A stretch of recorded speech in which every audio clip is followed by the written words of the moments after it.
Halo warga ninja dari seluruh negeri Konoha plus 62. Kalian lagi ada di channel Pemimpin Negeri Konoha, tempat nongkrongnya para calon Hokage. Channel ini membahas tentang sejarah, politik, berita gonjang-ganjing di Konoha, atau plus 62. Jangan lupa subscribe, kasih like dan komen, biar Hokage nggak nyariin kalian. Hahaha. Oke, langsung saja kita masuk ke dalam pembahasan. Di sebuah pagi yang berkabut di Purwakarta, langkah Dedi Mulyadi terdengar pelan menapaki jalan setapak menuju sebuah situs tua yang telah lama dikeramatkan masyarakat setempat. Di tangannya tergenggam sebilah tongkat bambu, sementara matanya menatap jauh ke arah bukit yang diselimuti kabut putih tipis. Suasana terasa hening, seolah waktu berhenti untuk menyambut seseorang yang tengah mencari jejak masa lalu.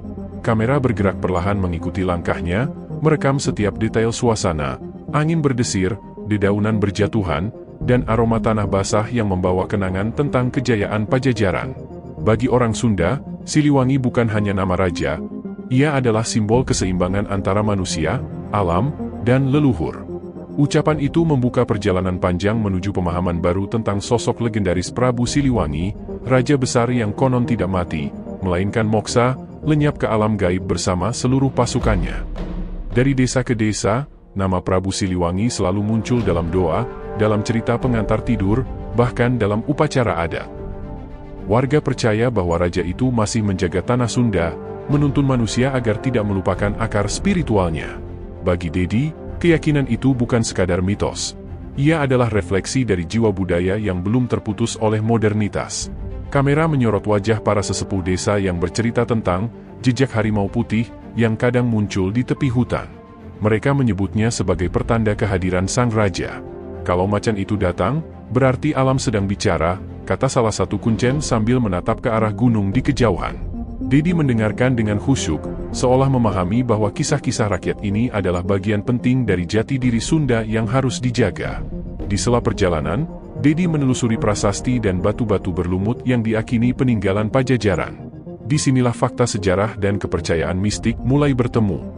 Beberapa sejarawan lokal menyebut Pajajaran sebagai kerajaan yang benar-benar ada, namun banyak situsnya telah hilang tertelan zaman.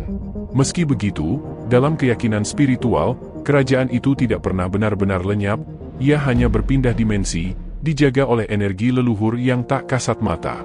Narator menggambarkan perjalanan ini bukan sekadar ziarah sejarah, melainkan pencarian makna. Dedi Mulyadi seolah menjadi jembatan antara dunia modern dan alam tradisi. Ia mengamati bagaimana generasi muda kini mulai melupakan nilai-nilai luhur yang dulu dijaga Prabu Siliwangi, rasa hormat pada alam, kesetiaan pada tanah leluhur, dan keseimbangan dalam hidup. Kita tidak akan menemukan Siliwangi di Istana Batu, ujarnya lirih. Kita akan menemukannya di hati manusia yang masih menghormati alamnya. Matahari mulai condong ke barat ketika Dedi berdiri di tepi Sungai Citarum, tempat yang diakini sebagai bagian dari wilayah Pajajaran dahulu. Air mengalir perlahan, membawa bayangan pepohonan dan langit jingga. Dalam diam, Dedi menunduk dan menepuk dada, tanda penghormatan bagi leluhur.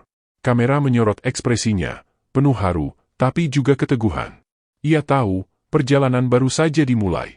Episode pertama ini berakhir dengan suara narator yang menggema lembut di antara denting kecapi Sunda. Jejak Prabu Siliwangi tak pernah hilang, katanya. Ia hidup dalam setiap langkah orang Sunda yang masih menjaga keseimbangan antara dunia nyata dan alam gaib. Langit Bogor tampak mendung saat Dedi Mulyadi tiba di kaki Gunung Salak. Embun tipis menggantung di udara, menyelimuti pepohonan yang menjulang seperti penjaga masa lalu. Suara langkah kaki Dedi berpadu dengan gemericik air sungai kecil di tepi jalan setapak. Disinilah dulu, konon, berdiri kerajaan Pajajaran, ucap Dedi perlahan, menatap ke arah hamparan hutan. Kamera menyorot wajahnya yang penuh rasa ingin tahu, seolah sedang menatap lorong waktu yang menghubungkan abad ke-15 dengan masa kini.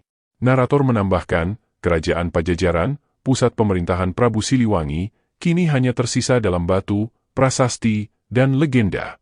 Dedi melangkah ke situs batu tulis, salah satu peninggalan yang diakini menjadi bukti keberadaan Pajajaran. Prasasti kuno beraksara Sunda kuno itu berdiri kokoh di tengah kompleks sederhana. Di sekitarnya, aroma dupa dan bunga melati tercium lembut, pertanda masih banyak orang datang berziarah dan berdoa di sana. Setiap huruf di batu ini seperti berbisik, ujar Dedi. Ia ingin didengar kembali oleh generasi yang hampir lupa. Seorang juru kunci tua menyambut kedatangan Dedi. Dengan suara serak dan nada penuh keyakinan, ia bercerita tentang bagaimana Prabu Siliwangi meninggalkan pesan terakhir sebelum moksa, menjaga alam dan tidak mengkhianati tanah leluhur. Dedi mendengarkan dengan hikmat, sementara kamera berganti menyorot detail tangan sang juru kunci yang menyentuh batu prasasti dengan penuh hormat. Batu ini bukan sekadar batu, katanya, tapi pintu ingatan. Siapa yang membacanya dengan hati, akan merasakan kehadiran sang raja. Di sela pengambilan gambar, Dedi berbincang dengan seorang arkeolog muda dari Universitas Indonesia yang sedang meneliti pola batu di sekitar situs. Arkeolog itu menjelaskan bahwa banyak peninggalan Pajajaran memang belum ditemukan, sebagian tertimbun tanah, sebagian lagi mungkin lenyap karena pembangunan. Namun yang menarik, setiap kali ekskavasi dilakukan, masyarakat sekitar selalu melakukan ritual sederhana, mohon izin kepada leluhur. Seakan sejarah dan spiritualitas tak bisa dipisahkan di tanah ini, ujar Dedi, mengangguk pelan. Perjalanan berlanjut ke hutan kecil di belakang situs. Suara burung dan desir angin menambah kesan magis. Dedi berhenti sejenak di bawah pohon besar, menatap sekeliling. Ia merasakan hawa dingin yang berbeda, bukan sekadar udara gunung. Tempat ini seperti menyimpan energi yang sulit dijelaskan, katanya. Kamera menyorot wajahnya yang setengah tersenyum, setengah merenung. Ia sadar, disinilah batas halus antara dunia nyata dan alam gaib mulai terasa. Narator kemudian menyampaikan, dalam setiap langkahnya, Dedi Mulyadi menyadari bahwa sejarah bukan hanya catatan di buku, tapi juga napas yang hidup dalam budaya. Di tengah perjalanan itu, ia bertemu sekelompok warga yang sedang membersihkan mata air. Mereka percaya mata air itu adalah peninggalan Siliwangi, dan setiap tetesnya membawa berkah. Dedi ikut menimba air dan membasuh wajahnya, tanda penghormatan kepada alam. Air ini dingin, katanya sambil tersenyum, tapi menyadarkan kita untuk tetap rendah hati. Sore menjelang ketika kabut mulai turun dari lereng gunung. Kamera menyorot suasana lembab dan hening. Dedi berjalan pelan menuju jalan keluar, namun sebelum pergi, ia menoleh kembali ke arah hutan. Saya percaya, ucapnya, selama masih ada orang yang menjaga cerita ini, maka Siliwangi belum benar-benar hilang. Suara kecapi kembali terdengar lembut, berpadu dengan denting gamelan yang mengiringi langkahnya meninggalkan situs. Episode kedua ini berakhir dengan kalimat narator yang menggantung di udara. Dari batu yang bisu, Dedi Mulyadi menemukan suara masa lalu.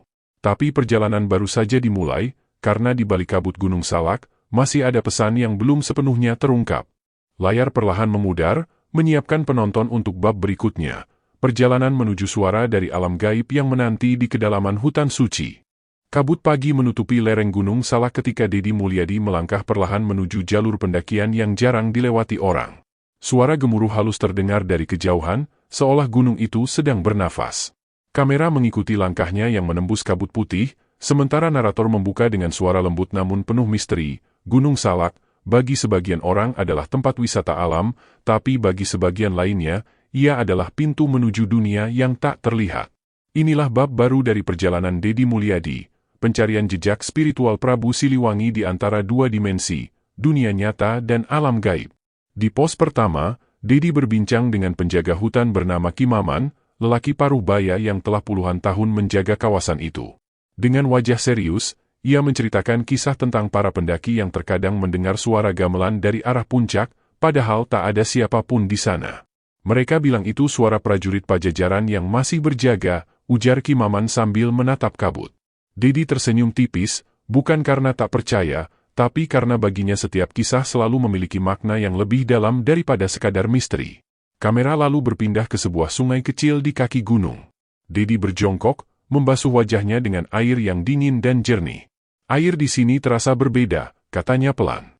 Seolah membawa pesan dari masa lalu. Narator menambahkan, Gunung Salak dikenal sebagai salah satu titik spiritual tertua di tanah Sunda. Banyak yang percaya, disinilah energi Prabu Siliwangi bersemayam, menjaga keseimbangan antara alam dan manusia. Suara angin bertiup kencang, dedaunan bergetar, menciptakan nuansa gaib yang tak bisa diabaikan. Di tengah perjalanan, Dedi bertemu seorang spiritualis perempuan, Nyi Ratri, yang dikenal sering bermeditasi di gunung itu. Dengan tenang, ia menjelaskan bahwa Gunung Salak bukan sekadar tempat suci, tapi juga gerbang antara dua alam. Banyak orang datang dengan niat duniawi, tapi yang diterima gunung ini hanyalah yang datang dengan hati bersih, ujarnya. Dedi mendengarkan dengan takzim, seolah sedang berdialog bukan hanya dengan manusia, tapi juga dengan roh alam yang bersemayam di sekitarnya. Sore hari, suasana semakin sunyi. Kabut mulai menebal, dan Dedi memutuskan berhenti di sebuah batu besar untuk beristirahat. Ia memejamkan mata sejenak, dan dalam keheningan itu terdengar suara samar, seperti langkah kaki dan desir lembut gamelan dari kejauhan. Kamera memperlambat gerak, fokus pada ekspresi Dedi yang tak menunjukkan takut, melainkan rasa haru. Mungkin ini hanya suara angin, katanya pelan, atau mungkin memang ada sesuatu yang ingin menyapa. Narator kemudian menjelaskan, bagi masyarakat sekitar, Gunung Salak adalah tempat pertemuan antara dunia yang terlihat dan dunia yang tidak. Tak jarang mereka menemukan hal-hal aneh yang tak bisa dijelaskan secara ilmiah. Cuplikan warga yang bercerita tentang penampakan bayangan putih besar, atau aroma kemenyan yang muncul tiba-tiba tanpa sumber, menambah suasana tegang namun hikmat. Dedi mendengarkan semua kisah itu dengan hati terbuka, menegaskan bahwa yang penting bukan membuktikan, tapi memahami. Menjelang malam, Dedi berdiri di tepi jurang kecil, memandang lampu-lampu kota Bogor dari kejauhan. Ia berbicara kepada kamera, Prabu Siliwangi mungkin sudah tak tampak dalam bentuk manusia, tapi nilai-nilainya masih terasa, tentang kehormatan, kesetiaan, dan keseimbangan hidup. Mungkin itulah yang sebenarnya dijaga oleh para penjaga gaib gunung ini. Suara kecapi lembut mengiringi ucapannya, membawa nuansa reflektif dan sakral. Episode ini ditutup dengan narasi yang menggema di antara kabut dan kegelapan malam. Gunung Salak menyimpan suara masa lalu, tapi hanya mereka yang datang dengan niat tulus yang dapat mendengarnya. Dalam perjalanan Dedi Mulyadi, dunia nyata dan alam gaib tak lagi terpisah, melainkan bersatu dalam satu pesan yang sama, bahwa manusia sejati adalah mereka yang mampu menjaga harmoni antara keduanya. Kamera menyorot langit malam yang diselimuti kabut, menandakan bahwa pencarian Dedi baru saja menembus gerbang tak kasat mata. Fajar menyingsing perlahan di Kuningan, Jawa Barat. Kabut tipis menyelimuti lembah, sementara suara burung-burung pagi memecah kesunyian. Disinilah perjalanan Dedi Mulyadi berlanjut, menapaki jejak spiritual Prabu Siliwangi ke tempat di mana nilai-nilai leluhur masih hidup melalui ritual adat Sunda Wiwitan. Kamera menyorot wajah Dedi yang tampak teduh, mengenakan iket hitam dan baju pangsi sederhana. Saya ingin memahami bagaimana ajaran Prabu Siliwangi masih dijaga bukan lewat legenda, tapi lewat laku hidup, ujarnya pelan, sambil melangkah menuju sebuah perkampungan adat yang disebut Cipta Gelar. Narator membuka dengan nada reflektif, di tengah derasnya arus modernisasi, ada sekelompok orang yang tetap menjaga harmoni dengan alam dan leluhur. Bagi mereka, ajaran Prabu Siliwangi bukan sekadar kisah masa lalu, melainkan panduan moral bagi kehidupan masa kini. Kamera menyorot warga yang tengah mempersiapkan sesaji, beras, air, bunga, dan dupa, di bawah pohon besar yang dianggap sakral. Asap tipis mengepul, membawa aroma wangi ke udara pagi yang masih lembab. Dedi duduk bersama Abah Anom, pemimpin adat setempat, yang menjelaskan makna ritual hari itu. Kami percaya bahwa alam ini memiliki roh. Jika kita memperlakukannya dengan hormat, maka hidup kita pun akan seimbang, ujarnya. Dedi mendengarkan dengan khusyuk, sesekali mengangguk. Itulah pesan Siliwangi, sambung Abah Anom. Menjadi manusia yang mampu mengatur hawa nafsu dan menjaga keseimbangan antara jagat kecil, diri sendiri, dan jagat besar, alam semesta. Kamera menyorot Dedi yang terdiam, matanya memandang api dupa yang menari lembut di depan mereka. Upacara pun dimulai. Suara kecapi dan suling Sunda mengalun, diiringi lantunan doa dalam bahasa kuno. Dedi ikut berdiri bersama warga, menyentuh tanah dengan kedua tangannya, sebagai simbol menyatu dengan bumi. Ini bukan penyembahan terhadap alam, ujar narator, melainkan pengakuan bahwa manusia hanyalah bagian kecil dari kehidupan yang lebih besar.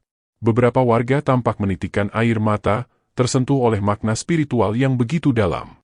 Kamera memperlihatkan wajah Dedi yang penuh rasa takzim. Usai ritual, Dedi berbincang dengan generasi muda setempat. Mereka menceritakan bagaimana ajaran leluhur seringkali disalahpahami sebagai klinik atau tahayul. Padahal, kata salah seorang pemuda bernama Jaka, ajaran itu justru mengajarkan cinta lingkungan dan keseimbangan hidup. Dedi tersenyum, lalu berkata, mungkin inilah bentuk nyata dari warisan Siliwangi, kesadaran akan keharmonisan, bukan sekadar kisah mistis. Suasana terasa hangat, di tengah udara pegunungan yang dingin. Kamera kemudian memperlihatkan Dedi berjalan menyusuri persawahan hijau yang baru disinari mentari pagi. Ia memungut segenggam tanah, merasakan teksturnya, dan berucap, tanah ini, air ini, udara ini, semuanya saksi dari kebijaksanaan yang dulu pernah diajarkan Siliwangi. Narator menambahkan, bagi Dedi, perjalanan ini bukan sekadar mencari peninggalan, tapi menghidupkan kembali nilai-nilai yang hampir dilupakan manusia modern.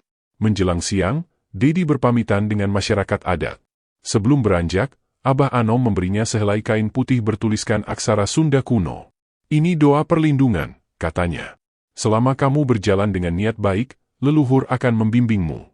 Dedi menerima dengan kedua tangan, lalu menunduk hormat. Kamera menangkap momen itu dalam diam, hanya suara angin yang berhembus melewati pepohonan sebagai saksi. Episode ini berakhir dengan narasi penutup yang lembut dan penuh makna. Dari Tanah Kuningan, Dedi Mulyadi belajar bahwa ajaran Siliwangi tidak hanya hidup di masa lalu, tapi juga di hati manusia yang masih menjaga hubungan suci antara diri dan alam. Di balik ritual dan doa, tersimpan pesan besar, manusia bukan penguasa bumi, melainkan bagian dari keseimbangan yang harus dijaga. Musik kecapi mengiringi langkah Dedi yang perlahan meninggalkan perkampungan, membawa pesan leluhur menuju bab perjalanan berikutnya, sebuah pertemuan misterius dengan dunia yang tak kasat mata. Sore menjelang malam di perbukitan Cirebon, langit berwarna keemasan ketika Dedi Mulyadi tiba di sebuah padepokan tua yang dikelilingi pohon beringin besar. Disinilah ia dikabarkan akan bertemu dengan seorang kasepuhan, penjaga spiritual yang diakini masih memiliki hubungan batin dengan roh pengikut Prabu Siliwangi.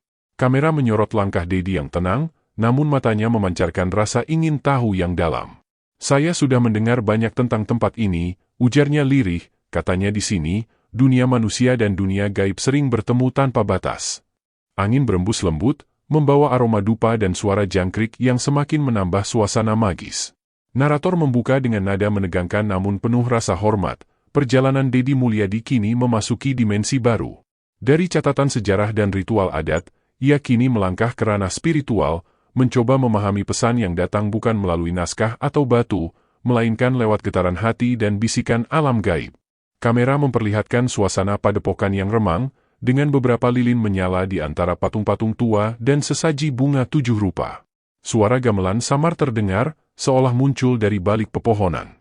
Dedi disambut oleh kasepuhan Ki Wirya, seorang pria sepuh berambut putih yang duduk bersila di depan altar kayu. Tatapannya tajam, namun penuh kedamaian. Kamu datang tidak untuk mencari Siliwangi, katanya pelan, tapi untuk memahami dirimu sendiri. Dedi menunduk, lalu duduk bersila di hadapannya. Kamera bergerak mendekat, menyorot wajah keduanya dalam cahaya temaram. Percakapan berlangsung hening, seolah antara dua dunia. Ki Wirya mulai menuturkan kisah yang tak banyak diketahui orang, tentang prajurit gaib Pajajaran yang masih menjaga alam dari keserakahan manusia. Dalam suasana meditatif, Dedi diminta memejamkan mata. Dengarkan dengan hati, bukan dengan telinga, ujar sang kasepuhan. Musik latar berubah menjadi dengungan lembut, berpadu dengan suara angin. Kamera memperlihatkan Dedi dalam keheningan yang dalam. Sesaat kemudian, ia membuka mata dengan napas berat. Saya merasakan sesuatu, katanya. Seperti ada kehadiran yang damai, tapi kuat. Ki Wirya hanya tersenyum. Itu bukan penampakan, itu energi leluhur. Mereka tidak datang untuk menakuti, tapi untuk mengingatkan. Narator menegaskan, dalam kebudayaan Sunda, dunia gaib bukan dunia yang terpisah, melainkan lapisan lain dari realitas yang sama. Para leluhur dipercaya masih hadir di sekitar kita, menjaga keseimbangan antara manusia dan alam. Kamera kemudian menyorot pemandangan sekitar padepokan, pepohonan bergerak pelan seolah menari, dan di kejauhan tampak cahaya lembut seperti kunang-kunang yang berkerlip di udara. Dedi menatap pemandangan itu dalam diam, lalu berkata, kalau ini benar-benar dunia gaib, maka ia bukan tempat menakutkan. Ia penuh kasih. Setelah sesi hening itu, Ki Wirya memberikan Dedi sebatang dupa yang masih menyala. Bawalah ini. Jika di perjalanan nanti kamu merasa ragu, nyalakanlah kembali. Itu lambang penghubung antara dunia yang terlihat dan yang tak terlihat. Dedi menerima dupa itu dengan kedua tangannya, menunduk hormat, lalu berkata pelan, saya akan menjaganya seperti menjaga keyakinan. Kamera menyorot api kecil di ujung dupa yang berasap, melambangkan jembatan spiritual antara masa lalu dan masa kini. Menjelang malam, Dedi berpamitan. Ia berjalan keluar dari padepokan dengan langkah pelan, melewati jalan setapak yang diterangi cahaya bulan separuh. Suara narator kembali terdengar, Dalam setiap langkahnya, Dedi Mulyadi menyadari bahwa pencarian Prabu Siliwangi bukanlah perjalanan mencari sosok, melainkan mencari makna. Dunia gaib tidak harus dilihat, cukup dirasakan, karena ia adalah cermin dari jiwa manusia itu sendiri. Kamera menyorot Dedi yang berhenti sejenak, menatap langit, sebelum melanjutkan perjalanan ke arah hutan.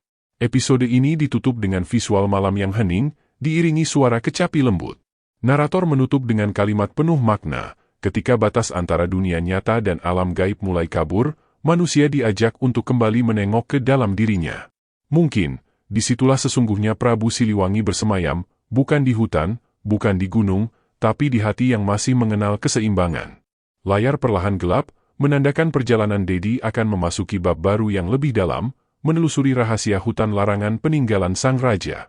Malam telah berganti pagi di kaki Gunung Halimun, ketika Dedi Mulyadi melanjutkan perjalanannya menuju sebuah wilayah yang dikenal dengan nama Leuweung Larangan, hutan terlarang yang dianggap suci oleh masyarakat adat.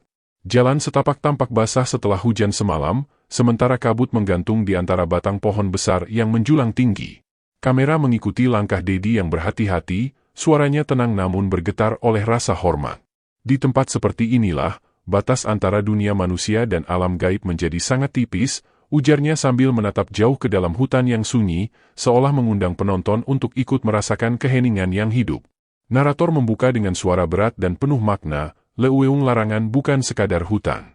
Bagi masyarakat Sunda, ini adalah ruang sakral tempat roh-roh leluhur bersemayam. Tak seorang pun boleh menebang pohon, berburu, atau berbicara kasar di dalamnya. Disinilah ajaran Prabu Siliwangi tentang keseimbangan hidup terwujud nyata, menjaga alam berarti menjaga jiwa manusia. Kamera memperlihatkan pemandangan menakjubkan, sinar matahari menembus celah pepohonan, menciptakan pantulan cahaya seperti tirai mistik di tengah kabut. Dedi didampingi oleh seorang kuncen bernama Kidayat, penjaga hutan yang telah puluhan tahun mendedikasikan hidupnya untuk menjaga Leuweung Larangan. Dengan suara rendah, Kidayat menjelaskan, setiap pohon di sini punya nama dan punya roh. Kalau satu tumbang tanpa izin, maka yang lain akan menangis. Dedi mendengarkan dengan takzim. Itulah sebabnya, lanjut Kidayat, Prabu Siliwangi tidak hanya dikenal sebagai raja besar, tapi juga sebagai pelindung alam. Ia mengajarkan bahwa manusia dan hutan harus hidup saling menghormati. Perjalanan menembus hutan berlangsung hening. Kamera menyorot detail langkah Dedi yang berhenti di bawah pohon besar yang konon berusia ratusan tahun. Di batangnya tergantung kain putih dan beberapa sesaji bunga segar. Tempat ini disebut titik penunggu, ujar Kidayat. Biasanya orang datang untuk meminta restu sebelum memasuki bagian terdalam hutan. Dedi menunduk, menyentuh tanah, dan menatap langit. Saya tidak datang untuk meminta, saya datang untuk belajar, katanya pelan. Narasi Dedi terasa jujur, menguatkan kesan dokumenter yang spiritual namun tetap membumi. Suasana berubah ketika angin tiba-tiba berhembus kencang, menggoyangkan dedaunan dan menimbulkan suara seperti bisikan. Kamera memperlambat gerak, sementara musik latar menegang. Dedi berhenti melangkah, menatap ke arah suara itu. Rasanya seperti ada yang lewat, ujarnya perlahan. Kidayat hanya tersenyum tipis. Mereka tahu kamu datang dengan niat baik, katanya. Di sini, yang terlihat dan yang tak terlihat hidup berdampingan. Kalimat itu menggema kuat, menjadi refleksi tentang bagaimana alam bukan hanya ruang fisik, tetapi juga ruang spiritual yang harus dihormati. Narator kemudian menjelaskan, bagi masyarakat adat, hutan bukan tempat misteri yang harus ditakuti, melainkan ruang suci yang harus dijaga. Nilai-nilai ini adalah warisan langsung dari ajaran Prabu Siliwangi, ajaran tentang harmoni antara manusia, alam, dan semesta. Kamera menyorot wajah Dedi yang merenung dalam diam, seolah sedang mendengar suara masa lalu. Ia menatap dedaunan yang berguguran perlahan, lalu berucap, kalau manusia modern bisa merasakan seperti ini, mungkin dunia tidak akan sekejam sekarang. Menjelang sore, mereka tiba di tepi sungai kecil di dalam hutan. Dedi mencuci tangan dan wajahnya, airnya terasa dingin dan bening. Di balik keheningan itu, seekor burung elang terbang rendah di atas kepala mereka. Pertanda baik, kata Kidayat. Itu lambang kekuatan dan penjagaan. Dedi menatap elang itu hingga menghilang di balik pepohonan, lalu berkata lirih, mungkin ini cara alam menyapa, memberitahu bahwa Siliwangi masih berjaga. Episode ini berakhir dengan visual udara menyorot hamparan hutan hijau yang luas dan tak tersentuh manusia. Suara narator menutup dengan nada penuh perenungan, di tengah dunia yang semakin kehilangan arah, hutan larangan menjadi saksi bahwa kebijaksanaan leluhur masih hidup, menunggu untuk didengar kembali. Dedi Mulyadi meninggalkan hutan ini dengan pesan yang sederhana namun dalam, bahwa menjaga alam berarti menjaga warisan Siliwangi di dalam diri manusia. Kamera perlahan menyorot Dedi yang berjalan menjauh, sementara matahari tenggelam di balik pepohonan, menandakan perjalanan menuju bab berikutnya, pencarian simbol sang raja, jejak harimau putih. Senja perlahan turun di pinggiran hutan Sukabumi, ketika Dedi Mulyadi tiba di sebuah kampung kecil yang dikenal dengan nama Kampung Pajagan. Disinilah masyarakat setempat percaya bahwa Prabu Siliwangi meninggalkan jejak terakhirnya, bukan dalam bentuk manusia, melainkan dalam wujud seekor macan putih raksasa yang menjadi simbol penjaga tanah Sunda. Kamera menyorot wajah Dedi yang tampak tenang namun penuh rasa ingin tahu. "Saya mendengar banyak kisah tentang macan putih," ujarnya sambil memandangi bukit di kejauhan. "Tapi saya ingin tahu, apakah ini hanya legenda, atau ada makna yang lebih dalam di baliknya?" Narator membuka dengan nada berwibawa, "Macan putih. Dalam budaya Sunda, ia bukan sekadar hewan, melainkan lambang kekuatan, kesetiaan, dan kebijaksanaan. Bagi banyak orang, ia adalah jelmaan roh Prabu Siliwangi, sang raja yang moksa, meninggalkan dunia fana untuk menjaga alam dalam wujud penjaga abadi."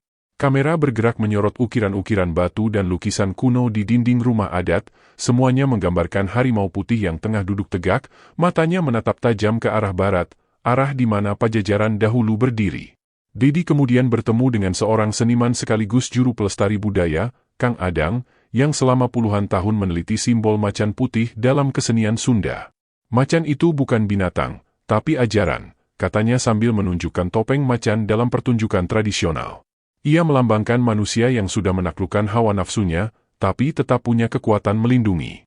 Dedi tersenyum dan menimpali, "Jadi, Prabu Siliwangi bukan hilang, ia berubah menjadi kesadaran yang menjaga manusia agar tak melupakan dirinya." Kamera menyorot ekspresi keduanya, reflektif dan penuh makna. Menjelang malam, warga menggelar ritual sederhana di lapangan desa. Beberapa lelaki menari memakai topeng macan putih, diiringi suara kendang dan suling Sunda yang mengalun lembut. Api unggun menyala, menciptakan bayangan bergerak di antara para penari. Dedi berdiri di tepi, memperhatikan dengan seksama. "Ritual ini bukan pemanggilan roh," ujar narator, "melainkan penghormatan terhadap nilai-nilai Siliwangi, keberanian, pengendalian diri, dan kesetiaan kepada tanah leluhur." Dedi menunduk, lalu berucap pelan, "Mungkin inilah bentuk doa yang paling jujur, menjaga nilai, bukan hanya nama." Ketika musik berhenti, suasana mendadak hening. Dari arah bukit terdengar suara raungan samar, panjang dan berat, seperti suara harimau yang bergema di kejauhan. Kamera fokus pada ekspresi warga yang terdiam, lalu menatap satu sama lain.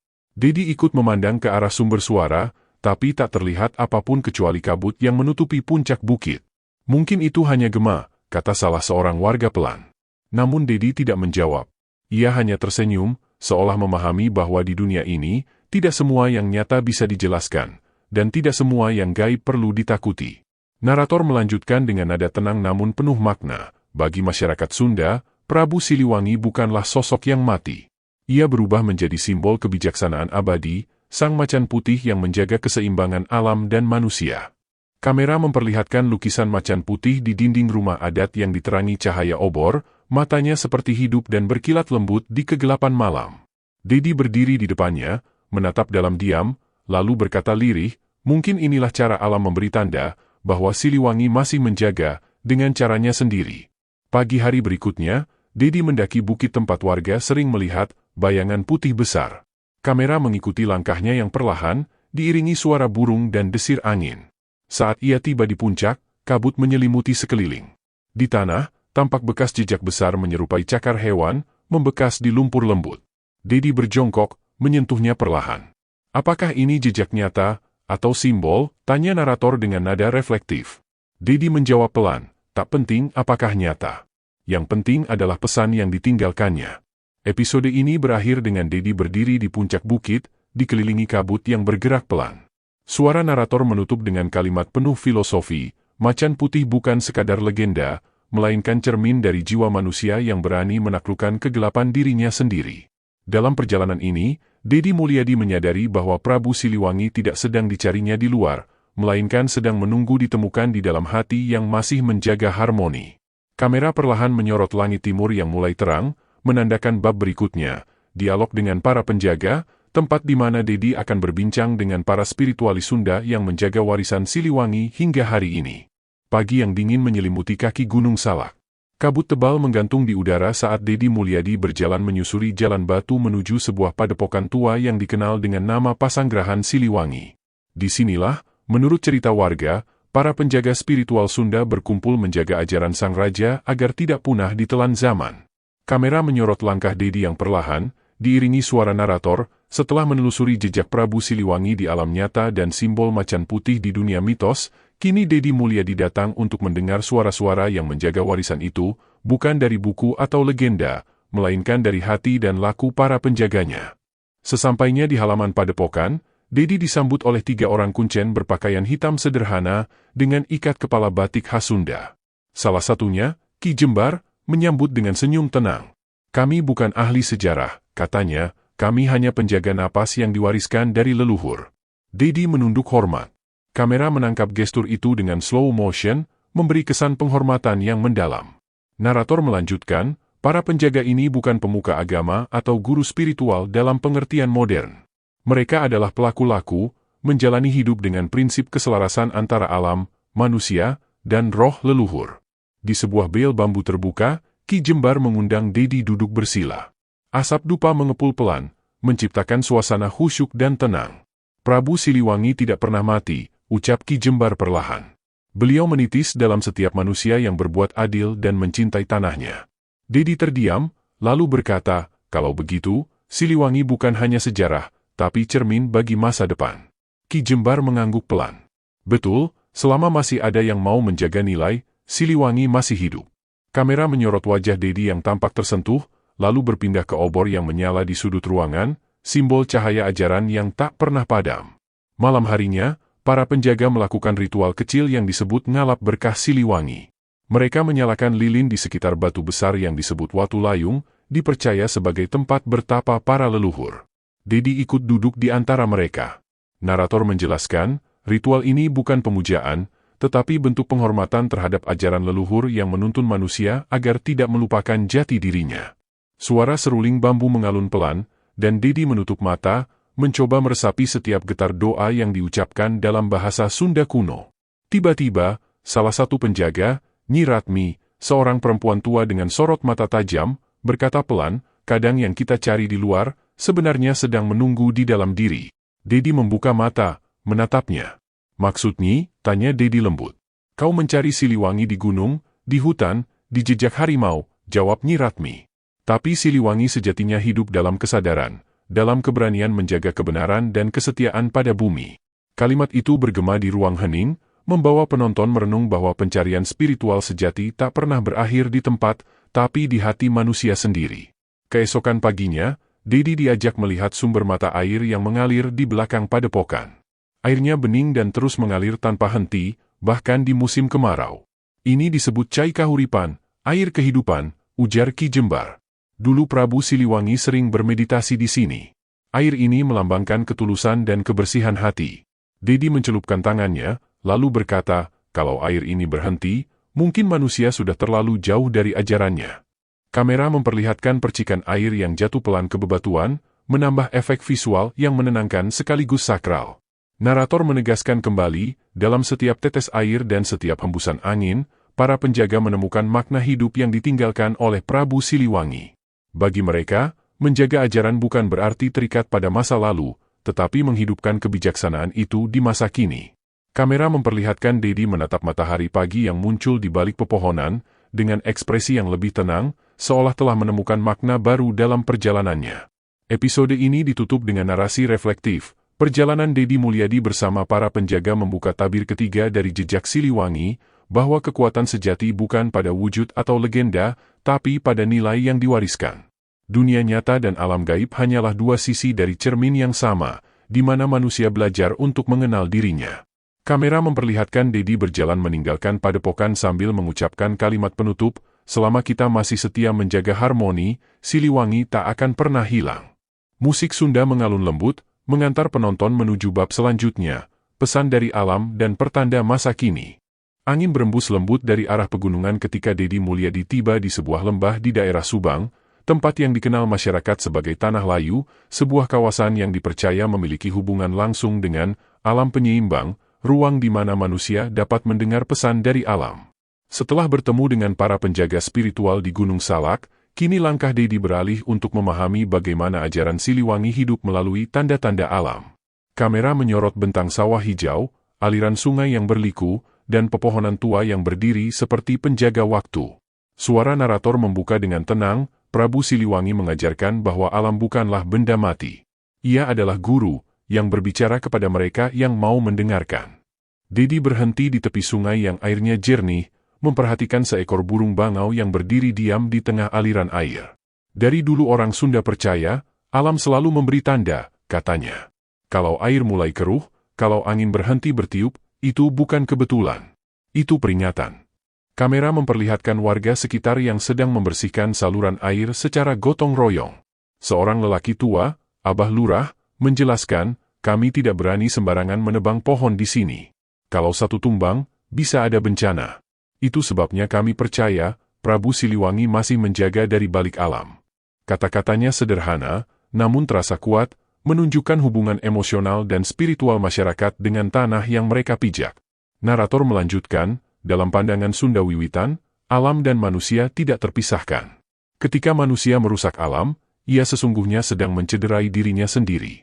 Kamera berganti ke wajah Dedi yang termenung, melihat akar pohon besar yang mencengkeram batu dengan kuat. Ia lalu berkata, Prabu Siliwangi menanamkan pesan lewat keseimbangan. Kita yang lupa, bukan alam yang berubah.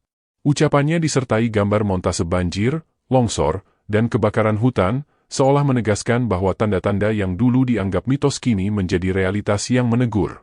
Menjelang sore, Dedi bertemu seorang perempuan muda bernama Neng Sri, seorang pengrajin bambu yang memegang teguh nilai-nilai leluhur. Ia menjelaskan bagaimana setiap karya yang dibuatnya selalu diawali doa dan penghormatan kepada alam. Kami percaya bambu punya jiwa, kata Neng Sri. Kalau menebangnya tanpa izin, hasilnya tidak akan bagus. Dedi menatap hasil karyanya, sebuah hiasan berbentuk harimau putih kecil dari anyaman bambu, lalu berucap, inilah bentuk nyata ajaran Siliwangi, bekerja dengan hati, selaras dengan alam. Kamera menyorot tangan Neng Sri yang bergerak lembut, diiringi musik kecapi yang menenangkan. Malam itu, langit tiba-tiba berubah mendung, petir menyambar di kejauhan, dan hujan turun deras membasahi lembah. Dedi berteduh di rumah bambu sederhana milik warga. Dalam keheningan itu, suara petir dan gemuruh air seolah menjadi irama alam yang berbicara. Narator menyampaikan, bagi orang Sunda, hujan bukan sekadar cuaca, ia adalah pesan, pembersihan, sekaligus peringatan. Dedi menatap keluar jendela, berkata pelan, mungkin ini cara alam menegur manusia yang mulai lupa cara berterima kasih. Keesokan paginya, setelah hujan reda, muncul pelangi besar di atas lembah. Warga keluar rumah, sebagian tersenyum dan berdoa. Pelangi itu pertanda berkah, kata Abah Lurah. Setelah hujan turun, alam memberi ampun. Dedi menatap langit yang berwarna lembut, lalu menambahkan, Siliwangi selalu bicara lewat tanda-tanda seperti ini. Hanya saja, manusia sering sibuk dengan dirinya sendiri, hingga lupa membaca pesan langit. Kamera memperlihatkan wajah-wajah warga yang bahagia, anak-anak berlarian di sawah, dan air mengalir jernih kembali. Narator menutup dengan nada reflektif, pesan dari alam bukan dongeng. Ia adalah kenyataan yang dituturkan dengan bahasa yang halus. Dalam setiap angin, hujan, dan cahaya matahari, terkandung ajaran kuno tentang keseimbangan. Kamera menyorot Dedi berjalan menyusuri tepian sungai, dengan cahaya matahari pagi menembus dedaunan, menciptakan suasana penuh harapan. Ia berucap, selama manusia mau mendengar, alam akan selalu berbicara. Episode ini diakhiri dengan kalimat penutup yang penuh makna, perjalanan Dedi Mulyadi kini memasuki bab berikutnya, saat ia harus memahami bukan hanya tanda alam, tapi juga makna sejarah tersembunyi dari peninggalan fisik kerajaan Siliwangi. Dari tanah, batu, dan naskah tua, kisah sang raja kembali bersuara. Kamera perlahan naik ke langit, menyorot lembah Subang dari atas, diiringi musik gamelan yang lembut, membawa penonton menuju bab selanjutnya, peninggalan yang berbicara, jejak fisik kerajaan Pajajaran. Mentari pagi menyapa lembut dari balik bukit ketika Dedi Mulyadi tiba di kawasan Batu Tulis, Bogor, situs bersejarah yang dipercaya sebagai salah satu peninggalan penting kerajaan Pajajaran. Setelah menelusuri pesan-pesan alam di Subang, kini perjalanannya beralih pada jejak fisik yang masih bertahan, batu, prasasti, dan artefak yang menyimpan suara masa lalu. Kamera mengikuti langkah Dedi yang pelan namun penuh rasa hormat, sementara suara narator membuka dengan nada dokumenter yang dalam. Disinilah sejarah dan spiritualitas bertemu. Batu bukan hanya benda mati, ia adalah saksi, penjaga rahasia yang ditulis oleh waktu. Di tengah kompleks situs, berdiri sebuah batu besar dengan tulisan kuno yang dikenal sebagai prasasti batu tulis. Ukiran yang samar namun kuat itu menjadi simbol abadi kejayaan Pajajaran dan Prabu Siliwangi. Dedi berdiri di depan prasasti, mengusap permukaannya dengan lembut. Setiap goresan di batu ini seperti doa, ucapnya pelan. Bayangkan, 6 abad lalu, tangan manusia menulis ini dengan keyakinan bahwa nilai-nilai leluhur akan hidup selamanya. Kamera menyorot ukiran yang diterangi sinar matahari pagi, menciptakan kesan sakral dan abadi. Seorang arkeolog lokal, Dr. Rendra, menemani Dedi menjelaskan arti penting situs ini. Tulisan ini menceritakan tentang peringatan yang dibuat untuk menghormati Prabu Siliwangi, sosok yang dianggap sebagai penjaga keseimbangan antara manusia dan jagat raya, katanya. Dedi menatapnya dalam-dalam lalu menjawab, berarti bukan hanya kerajaan yang ia bangun, tapi juga kesadaran kolektif bangsa. Narator menambahkan, dalam catatan sejarah, Prabu Siliwangi dikenal bukan karena perang, tapi karena kebijaksanaan. Ia tidak menaklukkan tanah, melainkan menundukkan hati manusia. Kamera berpindah ke bagian lain situs, tempat beberapa batu berjejer menyerupai susunan altar. Warga sekitar percaya, disinilah dahulu para pendeta kerajaan bersemedi. Dedi duduk bersila di depan batu itu, memejamkan mata sejenak. Saya merasakan ketenangan yang sulit dijelaskan, katanya. Seolah energi tempat ini masih hidup. Angin bertiup pelan, dedaunan berguguran, menciptakan suasana spiritual yang hening dan mendalam. Narator menyampaikan, mungkin yang dirasakan Dedi bukan sekadar udara lembab di pagi hari, melainkan getaran spiritual yang tersisa dari zaman yang belum sepenuhnya pergi. Tak jauh dari sana, Dedi mengunjungi museum kecil yang menyimpan artefak kerajaan, fragmen arka, senjata kuno, dan keramik yang berasal dari abad ke-15. Ia memandangi sebuah keris dengan gagang berbentuk kepala harimau. Simbol yang sama, ucapnya. Macan putih, pelindung kerajaan. Pemandu menjelaskan bahwa keris itu dahulu digunakan oleh prajurit Pajajaran dalam upacara sakral. Kamera menyorot pantulan cahaya di bilah keris, seolah menghidupkan kembali aura masa lalu. Ini bukan sekadar senjata, ujar Dedi. Ini adalah lambang kehormatan. Menjelang sore, Dedi duduk di pelataran situs sambil berbincang dengan sesepuh adat Bogor, Abah Jaya. Dengan suara berat, sang sesepuh berkata, Prabu Siliwangi sudah lama pergi, tapi nilai-nilainya masih di sini. Selama batu ini berdiri, selama tanah ini dijaga, maka jiwanya tetap hidup. Dedi mengangguk dan menatap langit. Kadang sejarah bukan untuk dihafal, tapi untuk dihayati, katanya pelan. Kamera menyorot wajah Dedi yang penuh renungan, diiringi alunan kecapi Sunda yang lembut.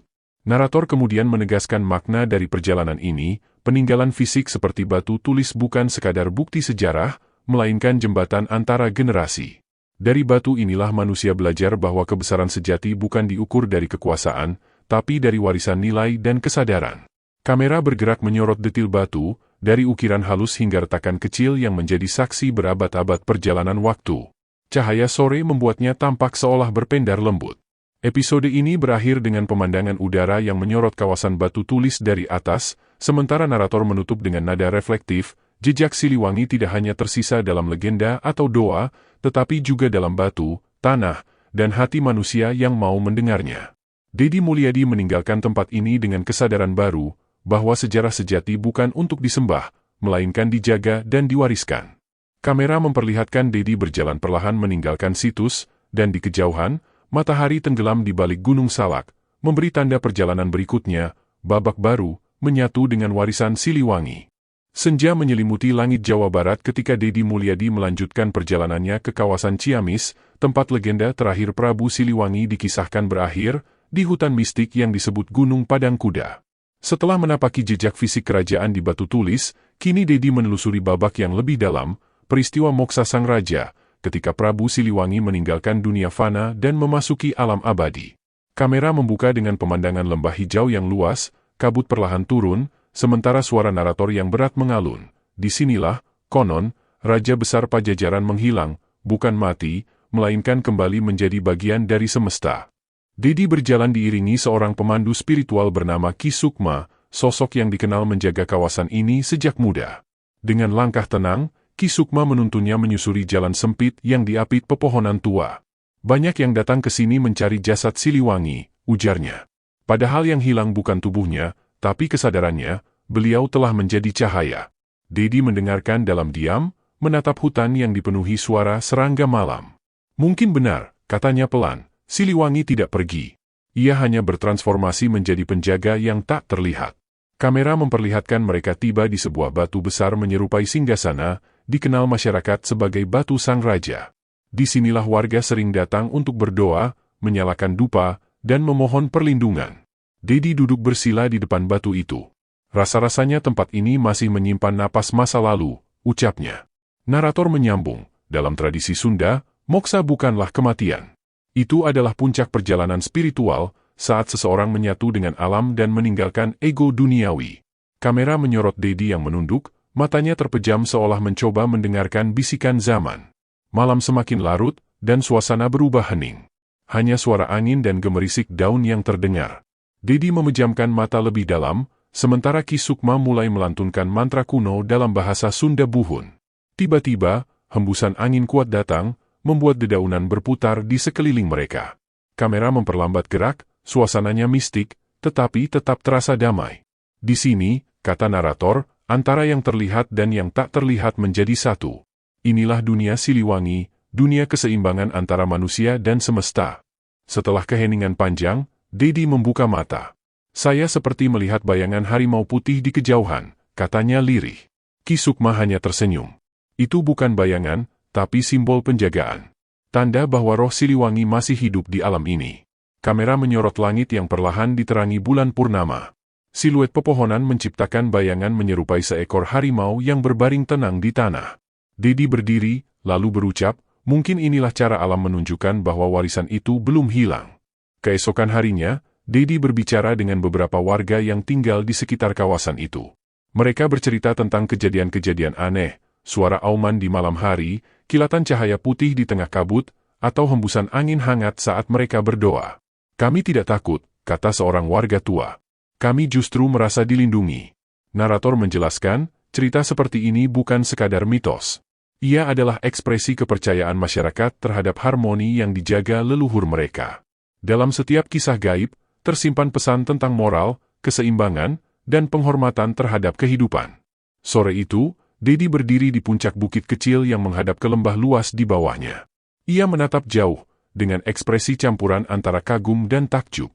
Saya datang mencari jejak Prabu Siliwangi, ujarnya, tapi yang saya temukan justru jejak kebijaksanaan yang hidup di hati manusia. Kamera memperlihatkan burung-burung yang terbang di langit jingga, sementara angin berhembus lembut, seolah membisikkan restu dari masa lalu.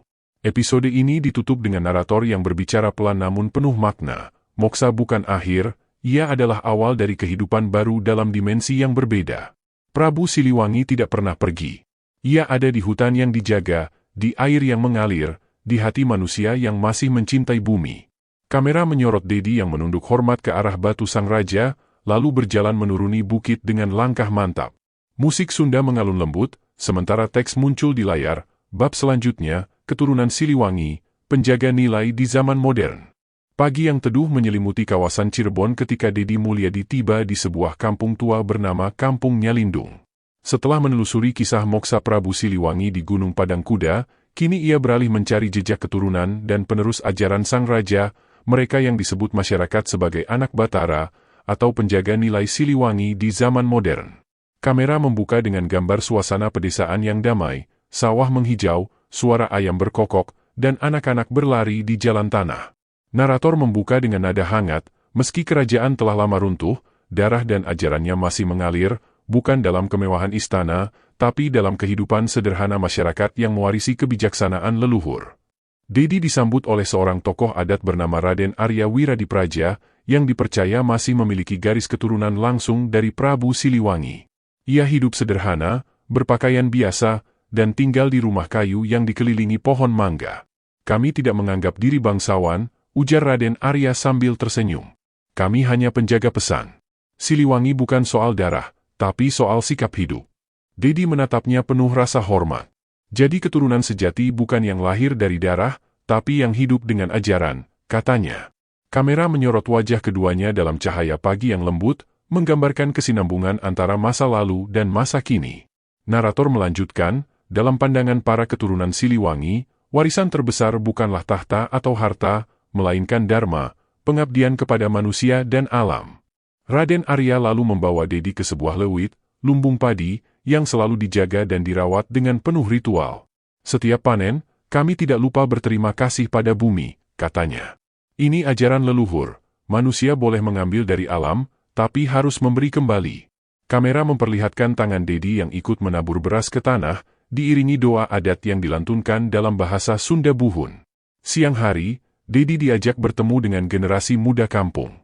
Mereka adalah anak-anak muda yang menggabungkan tradisi dan teknologi untuk melestarikan nilai-nilai leluhur. Salah satunya, Raka, membuat konten digital tentang filosofi Siliwangi di media sosial. Kita ingin orang muda tahu bahwa warisan ini bukan mistik, tapi ajaran hidup, katanya. Dedi tersenyum lebar. Inilah cara baru menjaga warisan lama, ujarnya. Kamera menyorot mereka duduk di bawah pohon besar, membahas filosofi dengan tawa ringan, menampilkan kontras antara kearifan tradisi dan semangat modernitas. Menjelang sore, Dedi berkunjung ke makam leluhur yang dikelilingi pohon beringin tua. Warga berkumpul, membawa bunga dan dupa, bukan untuk menyembah, tapi untuk mengenang. Setiap doa di sini bukan untuk memanggil arwah, kata Raden Arya, tapi untuk mengingat dharma mereka, agar kita tidak lupa menjadi manusia. Dedi menunduk dan berkata pelan, kalau bangsa ini bisa setia pada nilai seperti ini, mungkin kita tidak akan kehilangan arah. Kamera memperlihatkan daun-daun yang berguguran, menambah suasana reflektif yang tenang. Narator kemudian menyorot sisi sosial dari ajaran Siliwangi yang terus hidup di masyarakat. Keturunan spiritual sang raja kini tidak hanya menjaga tradisi, tapi juga menjadi inspirasi dalam kerja sosial, pendidikan, dan pelestarian lingkungan. Dedi mengunjungi kebun hutan milik warga yang dijadikan pusat pendidikan ekologis bagi anak-anak sekolah. Ini cara kami menjaga bumi, kata salah satu pengelola. Dedi mengangguk sambil berkata, Siliwangi pasti tersenyum melihat kalian. Malam pun tiba. Di bawah cahaya bulan, Dedi dan Raden Arya duduk di serambi rumah, berbincang hangat. Zaman boleh berubah, ujar Raden Arya, tapi nilai yang diwariskan tidak boleh pudar. Siliwangi tidak meninggalkan istana, ia meninggalkan panduan hidup. Dedi menatap langit penuh bintang dan berkata, mungkin inilah kerajaan sejati, bukan yang berdiri di atas batu dan emas, tapi yang hidup di dalam hati manusia yang menjaga harmoni.